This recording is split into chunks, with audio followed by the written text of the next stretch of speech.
जय महाराष्ट्र. मी रुजुता लुकतुके. राजमंत्र या लोकप्रिय कार्यक्रमात तुमचं खूप खूप स्वागत पुन्हा एकदा.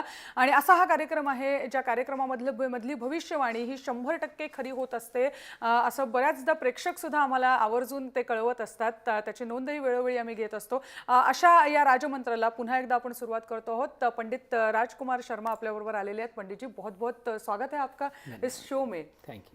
और पहले पिछले हफ्ते जब हमने बात की थी, नवरात्रि की बात की थी, वहीं से शुरू किया था. जी जी बिल्कुल. अब तो नवरात्रि का त्योहार जो है इस मंगलवार को खत्म होने को आया है दशहरे के साथ. जी जी जी. तो इस हफ्ते का क्या मंत्र होगा, क्या गुरु मंत्र होगा?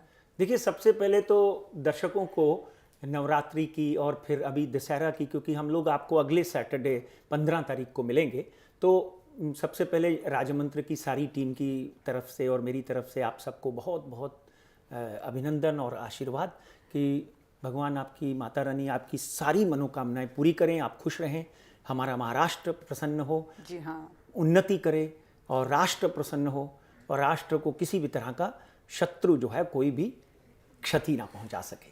और आज काल रात्रि माँ की पूजा है और कल माँ गौरी की पूजा है. दर्शकों, काल रात्रि एक ऐसी देवी है, ऐसा लक्ष्मी का और पार्वती का एक ऐसा स्वरूप है जिसने खंडे के साथ, हाथ में खंडा है उनके, और पूरा जो शरीर है काला है और राक्षसों का वध कर देती है, चाहे वो शुंभ निशुंभ हो या फिर महिषासुर हो.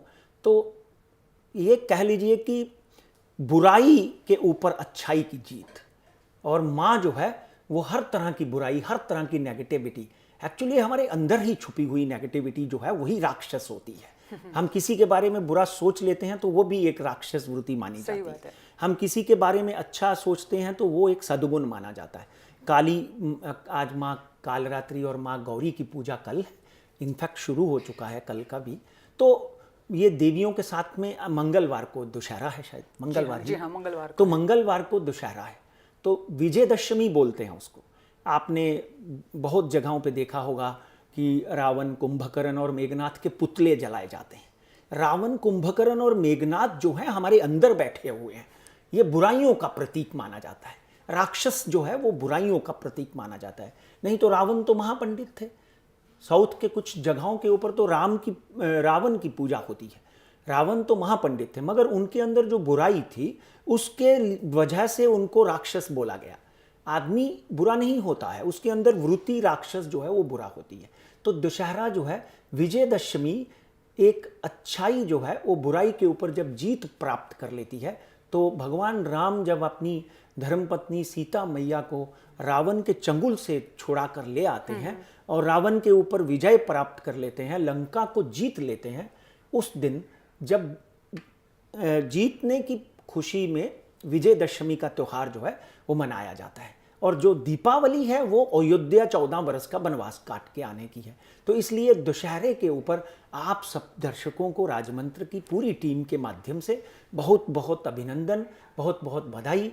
प्रभु करे कि आपके अंदर भी किसी भी तरह की बुराई जो है वो अच्छाई में परिवर्तित हो जाए और आप भी, कहते हैं मंगल भवन अमंगल हारी, द्रव्य उस दशरथ अजर बिहारी. तो इसलिए हर अमंगल का मंगल हो, हर बुराई की अच्छाई हो, यही हम आपके लिए और पूरे विश्व के लिए, शांति के लिए प्रार्थना करते हैं. बिल्कुल, ऐसी ही कोई किसी शांति की प्रार्थना की ज़रूरत मुझे लगता है अभी भारत में फिलहाल जो स्थिति उत्पन्न हुई है उसके लिए भी है. क्योंकि सर्जिकल स्ट्राइक हमें लगा था एक हल होगा कि जिससे पाकिस्तान की तरफ से जो अटैक हो रहे थे वो कम हो जाएंगे, लेकिन अब दिखने में ऐसे लग रहा है कि उसकी भी राजनीतिक तौर पे उसका उपयोग होता हुआ हमें दिख रहा है. जैसे जिस तरीके की बात अरविंद केजरीवाल जी ने की, जिस तरीके की बात राहुल गांधी ने भी की और जिस तरीके की बात आज हमने देखा अग्निवेश जी ने की. तो क्या ये सब आगे चल के थमेगा दशहरा के साथ? देखिए, हमारी प्रार्थना, और ये एक ज्योतिषीय कार्यक्रम है जिसके कारण हम हर बात को ज्योतिष के माध्यम से लेते हैं. अगर हम ग्रहों की प्लेसमेंट देखें तो मंगल शनि की राशि में बैठे हुए हैं अभी भी, या मंगल की राशि में शनि बैठे हुए हैं. और यहाँ तक ये वाद विवाद चल रहा है, कलयुग आया हुआ है. जब भगवान कृष्ण ने महर्षि व्यास को कलयुग के संकेत पूछे तो ये सब संकेत कलयुग के हैं. इसलिए कलयुग का प्रहर शुरू हो चुका है, चाहे अभी 200 साल और कलयुग की अवधि पड़ी हो सकती है, मगर संजय निरुपम की कुंडली का जब हम अध्ययन करते हैं, राहुल गांधी जैसे बहुत ही सुंदर व्यक्तित्व की से तो ये अपेक्षा ही नहीं थी जिस तरह की उन्होंने बात की, मगर संजय निरुपम से भी ये अपेक्षा नहीं थी। मगर कभी कभी क्या होता है कि ग्रह दशा इतनी विकट होती है कि आदमी कहना कुछ चाहता है, कह कुछ चाहता है। हमसे भी ये होता है। इसलिए अग्निवेश ने ये क्या कहा और इन दोनों ने क्या कहा, उसके बाद केजरीवाल ने क्या कहा, ये सब बुद्ध जो है वाणी का कारक है। बुद्धि बुद्धम प्रदाताराम होम वंश प्रवर्धनम।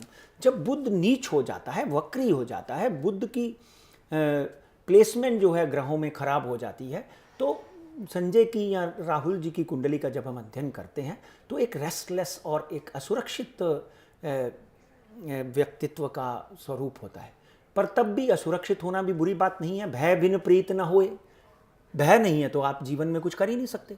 तो ये जो भी हो रहा है, ये मैं तो कहता हूँ कि आप, चाहे वो कांग्रेस है, चाहे एनसीपी है, चाहे कोई भी आम आदमी पार्टी है, आप भारतीय जनता पार्टी को और बढ़ावा दे रहे हैं। मैंने आपको याद होगा 16/9 को बोला था कि मोदी जी की कुंडली, भारतीय जनता पार्टी की कुंडली, वृश्चिक राशि से शनि और मंगल की युति टूट गई है और टूटने के बाद 9 नंबर में मंगल अपने मित्र गुरु की राशि में चला गया है, जिससे भारतीय जनता पार्टी जो है अपने प्रयासों में सफल होगी और कहीं ना कहीं ये जो सर्जिकल स्ट्राइक हुई है इसमें सफल हुई, आपने देखा, और भी अपने प्रयासों में वो सफल हुए हैं बहुत से कार्यों में।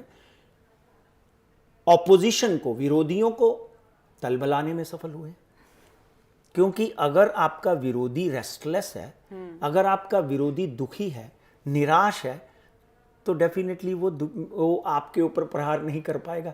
करेगा तो इस तरह की भाषा बोलेगा कि ये सर्जिकल नहीं फर्जिकल है, ये इनकी दलाली, शहीदों के खून की दलाली करते हैं। तो ये सब चीज़ें जो हैं देश की सुरक्षा के लिए, और जितने भी बड़े बड़े इलेक्ट्रॉनिक मीडिया में इन चीज़ों की डिस्कशन होती है, मैं तो सूचना और प्रसारण मंत्रालय से हाथ जोड़कर प्रार्थना करता हूं कि ये डिबेट देश की सुरक्षा की वजह से बंद होनी चाहिए। ठीक है, ग्रह दशा भी अभी बहुत बढ़िया नहीं है, 5 ग्रह नीच होने वाले हैं। मैंने आपको याद होगा कि हमारी भविष्यवाणी की छुटपुट स्ट्राइक होगी, ये की थी, तो उसके बाद ये भी मैंने बोला था कि 14 नवंबर तक स्ट्राइक होगी। तो आपका जो अगला सवाल है उस पर भी अपन चलेंगे। तो इसलिए ये जो तलबलाना है, ये जो रेस्टलेसनेस है, ये कहीं ना कहीं भारतीय जनता पार्टी के उदय की जलन भी हो सकती है, क्योंकि बीजेपी की और मिस्टर मोदी की कुंडली में जो परिवर्तन आया है वो पराक्रम का परिवर्तन है। आप देखिए 3 तारीख को हमने बोला था कि 25 पैसे इंटरेस्ट रेट कम हो जाएगा, वो हो गया। जी हाँ। बहुत लोगों का बधाई का पत्र आया, thank you very much for that. और कहीं ना कहीं जो अटैक हुआ उसके ऊपर तो लाखों लोगों ने लिखा, हमने आपको भी लोगों ने लिखा। तो कहीं ना कहीं ये जो घरेलू युद्ध है इसको मीडिया में नहीं लाना चाहिए, क्योंकि आपका दुश्मन आपके ऊपर पैनी नज़र बैठकर देखा हुआ है, वो आपको लड़ाने के प्रयत्न करता है। एक ज़माना था जब अंग्रेज़ ने हमें लड़ाया था तो पाकिस्तान बन गया था। मित्रों, मीडिया के मित्रों से भी और राजनीतिक दलों से भी मैं हाथ जोड़कर चाणक्य की स्थिति लेकर आपसे अनुरोध करता हूं कि इस तरह की डिबेट को बंद करना चाहिए। ठीक है, डेमोक्रेसी है, लोकतंत्र है, छोड़ दीजिए। और एक तो इससे भी गंभीर विषय है, वो ये है कि अभी भी पाकिस्तान की तरफ से होने वाले अटैक रुके नहीं हैं जी, सर्जिकल स्ट्राइक के बाद भी। तो क्या वहां पे कोई राहत है? नहीं, वहां पे भी कोई राहत नहीं है, क्योंकि मैं वही बोला ना, आपका अगला सवाल जो है, एक बात समझ लेनी चाहिए कि सर्जिकल स्ट्राइक होती या ना होती, कश्मीर तो तभी भी बंद था, अभी भी बंद है, बंद जैसी परिस्थिति है। वहां पे लोग चाहते हैं, नरेंद्र मोदी को भाईजान बोलते हैं, वहां का जो आज़ाद कश्मीर का हिस्सा है वो लोग चाहते हैं कि ये कश्मीर में आ जाए, हिंदुस्तान में आ जाए। ये सब बातों को हम ध्यान में रखते हुए मंगल की परिस्थिति देखते हैं। शनि वृश्चिक राशि में बैठा हुआ देखते हैं। राहु केतु जिस तरह 14/8/1947 पाकिस्तान का जन्म, 15/8/1947 हिंदुस्तान का जन्म, इन दोनों देशों की जब हम ग्रह रचना देखते हैं, नक्षत्र रचना देखते हैं, डिग्रीज देखते हैं, तो एक बात पक्की है कि जितनी देर तक ये इस वक्त ऐसे वातावरण बने हुए हैं कि एक दूसरे के ऊपर तीर और तलवार और बंदूक टांग के खड़े हैं। भारतीय सेना की तरफ से भी कुछ प्रहार हो रहे हैं, उनकी तरफ से भी हो रहे हैं, मगर उनकी तरफ से ज़्यादा हो रहे हैं, ये बात पक्की है। और पहला कदम वहाँ से उठाया जा रहा है। हमेशा सीज़फायर पाकिस्तान करता है। इसलिए मैं तो अभी भी 14/11/2016 तक, ध्यान से डेट सुन लीजिए, 14/11/2016 तक इस तरह की घटना, और अगर इस तरह की घटना नहीं होती तो हमारे देश के जितने भी दिग्गज नेता हैं, उनके मैं नाम नहीं लूँगा, चाहे वो कांग्रेस के हैं चाहे बीजेपी के हैं, उनको अपनी सुरक्षा का ध्यान रखना चाहिए। यहाँ पर आत्मघाती हमला तक हो सकता है। कुछ शहर जैसे metropolitan cities like Mumbai, Delhi, ये शहरों में भी किसी तरह की कोई हरकत जो है आतंकवादी करने में कामयाब हो सकते हैं, क्योंकि नवंबर और दिसंबर दोनों ही महीने जो हैं वो 5 ग्रहों के एक ऐसे योग से बनकर आएंगे जिसमें राजनीति में दुराचार देखने को मिलेगा, और भारत और पाक सीमा के ऊपर एक दूसरे के ऊपर प्रहार देखने को मिलेगा। इसलिए मैं इवेंचुअली एट द एंड मैं प्रार्थना तो यही हमेशा करूंगा कि हम पूरे विश्व में शांति हो, मगर ये प्रहार मुझे ज्योतिष के माध्यम से दिखाई देते हैं। जैसे लातूर, उस्मानाबाद, निलंगा, भीड़ में लोग हंसते थे कि ये कैसे हो सकता है, मगर हो रहा है और हुआ है, आप सबने देखा। तो प्रहार दिखते हैं। I will apologize sorry for bluntness, but this is the truth. इसलिए हमको अपनी सुरक्षा, हमको अपना अस्तित्व, अपने देश की भक्ति, ये कोई देशभक्ति थोड़ी है कि आप अपने ही देश की सरकार के ऊपर अंकुश लगाएं।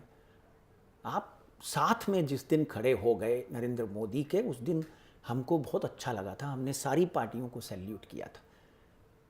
हुआ या नहीं हुआ है, ये सुरक्षा के साथ में खिलवाड़ है।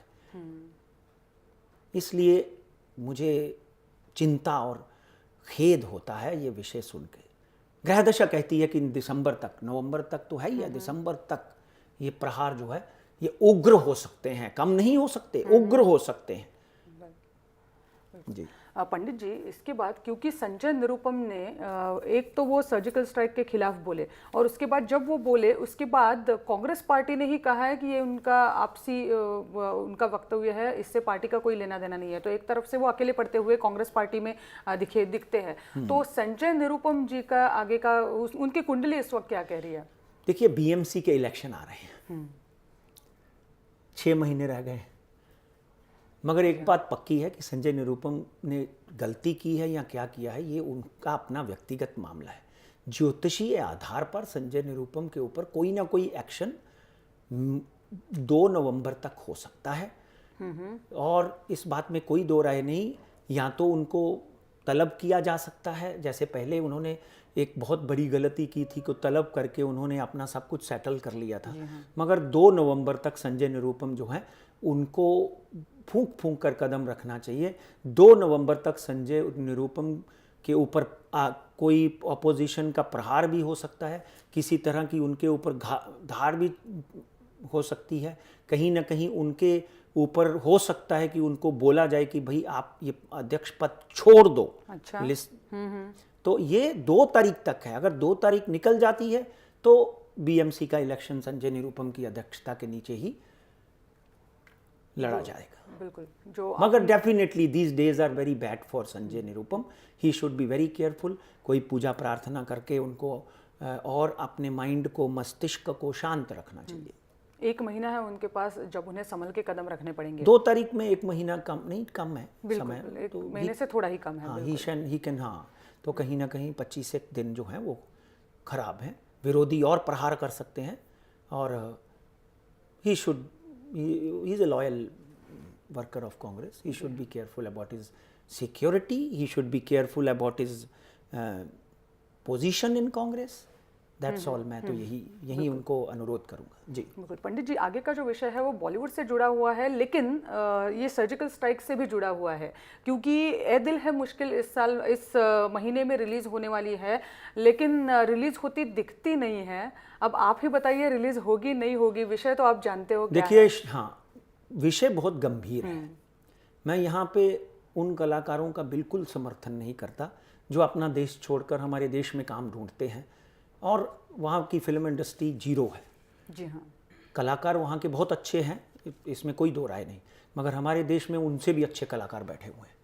इसलिए ये जो फिल्म की, आपने सिर्फ एक पर्टिकुलर फिल्म की बात की है, मैं तो बाकी फिल्मों की भी बात करता हूँ। करण जौहर की फिल्म है क्या ये करण जौहर हाँ, की तो ये करण जौहर की फिल्म है। करण की कुंडली का जब हम अध्ययन करते हैं तो पिछले 1 से 1.5 साल 2 साल में उन्होंने कोई हिट नहीं दी, उनकी पोजीशन बहुत ही ख़राब चल रही है, और मुझे उनको कहीं ना कहीं बहुत बड़ा आर्थिक हानि होती हुई दिखाई देती है। मुझे नहीं लगता है कि ये फिल्म इस साल रिलीज़ होगी। अच्छा, हाँ, अगर होती भी है तो बहुत बड़ा आंदोलन और बहुत बड़ा विरोध इस फिल्म का होता हुआ दिखाई देता है, और आंदोलन के बाद बंद होती हुई दिखाई देती है। इसलिए अगर मेरी ज्योतिषीय सलाह माने तो करण जौहर की कुंडली भी मेरे सामने है, और मेरी ऐश्वर्या की कुंडली है, रणबीर की कुंडली है। मेरी ज्योतिषीय सलाह मांगे तो इसको जनवरी फरवरी में रिलीज़ करना चाहिए 2017 में। भारी नुकसान इसका मतलब है उठाना पड़ सकता है करण जौहर को। जी जी, नहीं, अगर वहाँ तब करते हैं तो वो नहीं उठाना पड़ सकता, मगर अभी करेंगे तो एक तो शंकाओं के घेरे में आएंगे, दूसरा आंदोलन देखना पड़ेगा, तीसरा आर्थिक लॉस तो होगा ही। जब आंदोलन होगा, जब सिनेमा बंद हो जाएगा तो आर्थिक लॉस होगा, पर आर्थिक लॉस से वो वैसे भी 1.5 से 2 साल से गुजर रहे हैं, और ये कंटिन्यूसली कहीं ना कहीं अगले 2-2.5 साल करण जौहर की कुंडली में ये दिखाई देता है कि उनको तकलीफ है, फाइनेंशियल लॉसेस जरूर उनको झेलने पड़ेंगे। बिल्कुल पंडित जी, इस साल जब कभी आपने उद्धव ठाकरे और शिवसेना के बारे में बात की है, अच्छा ही कहा है। बिल्कुल। तो इस बार उन्होंने ये बीड़ा उठाया है कि वो गोवा में और गोवा के बाद उत्तर प्रदेश में अपने बलबूते पे शिवसेना वो चुनाव लड़ेगी। पहला तो गोवा है, उसके बाद उत्तर प्रदेश है, अब कहिए शिवसेना की क्या कुंडली है?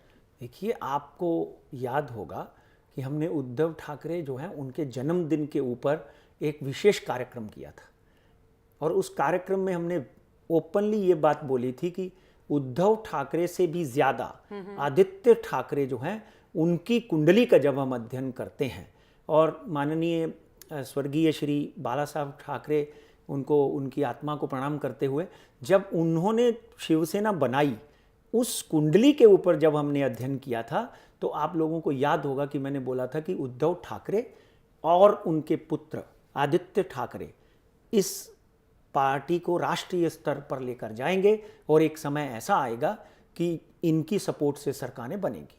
अब आपने गोवा की बात की है, तो गोवा में वैसे भी संदीप वेलिंगकर, हाँ, एक व्यक्ति जो भारतीय जनता पार्टी और आरएसएस से अलग हो चुका है, वहाँ पे 18 सीटों पर कहीं ना कहीं शिवसेना जो है अपने कैंडिडेट खड़ी करेगी। मुझे ऐसा लगता है कि उद्धव ठाकरे, और क्योंकि राहु की महादशा खत्म हो रही है उद्धव की, और राहु की महादशा में गुरु की महादशा शुरू हो रही है, तो गुरु तो उनका उच्च का है। राहु की महादशा में 9 साल तकलीफ में रहे, उनको हृदय रोग हो गया, सूर्य बीच में आया तो सूर्य पिता होता है, पिता की मृत्यु हो गई, और उन सब विरोधों के बावजूद राज छोड़कर चले गए। कहीं ना कहीं इन सब चीजों से जूझते हुए आज वो सत्ता में है, केंद्र में भी, महाराष्ट्र में भी, बीएमसी में भी। जी हाँ। तो आज वो सत्ता में है। राहु पराक्रम का ग्रह है, राहु आगे बढ़कर ब्लास्ट करने की हिम्मत देता है, और अगर उद्धव की कुंडली का और आदित्य की कुंडली का अध्ययन करते हैं तो गुरु की महादशा में वो दिन दूर नहीं जब बाकी स्टेट्स में भी भगवा फड़केगा। और क्योंकि ये तो गोवा तो महाराष्ट्र की ही स्टेट थी, गोवा तो महाराष्ट्र ही था, इसलिए वहाँ पे मराठी और कोंकणी में सिर्फ आ ई ऊ का ही फर्क है, कोई बिल्कुल बहुत बड़ा।